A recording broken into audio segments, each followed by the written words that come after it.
targeted heavy equipment being used to build the Southwest Trail did more than $500,000 in damage. Tonight, a reward is being offered for information in the case. Channel 7's Emma Allen saw the damage for herself today, and she joins us now live with the story. Emma.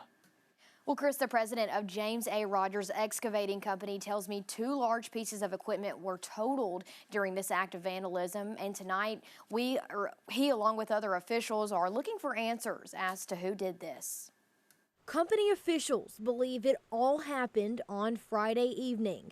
A track hoe and a bulldozer were vandalized at the construction site of the Southwest Trail, a 65-mile-long biking and walking path through Pulaski, Saline, and Garland counties. It's obviously pretty malicious, and he made this personal to a family company. The president of the Demolition and Excavating Company, Christopher Meyer, says the act of vandalism caused around $500,000 in damage to the company's equipment and damaged the construction site as well. The person that did this literally dug up our detour for the water to drain over the weekend so that we could install this box culvert. So we feel like this was potentially somebody that we know. One excavator was buried in dirt, another driven into a creek, and a cab was completely ripped off. This is Memorial Day weekend, and we all know what we're supposed to be celebrating, and unfortunately we had to call people in to because we had an environmental issue with the fuel and oil, which we've taken care of all that. We've done what we're supposed to do, but this hurts. It hurts. Vice Mayor of Little Rock, B.J. Wyrick, and her husband, Phil Wyrick, live near that construction site and discovered the damage.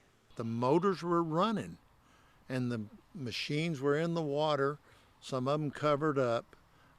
Pretty shocking when you first see it, and you think this is not happening, but it is. Phil says he and his wife have had their hearts into this project, and they were devastated to see the damage from the vandalism. Our bikers, they've been looking for a path to get to Hot Springs for a number of years, and here it is, a beautiful place, and it's just a shame that it's been demolished. Wyrick says she believes the contractor is committed to completing the project, and she knows the area will be beautiful once again, but she asks anyone with information to contact local authorities. On your side, I'm Emma Allen. Okay, Emma, thanks very much. And a reward of $28,500 is being offered now for information that leads to an arrest.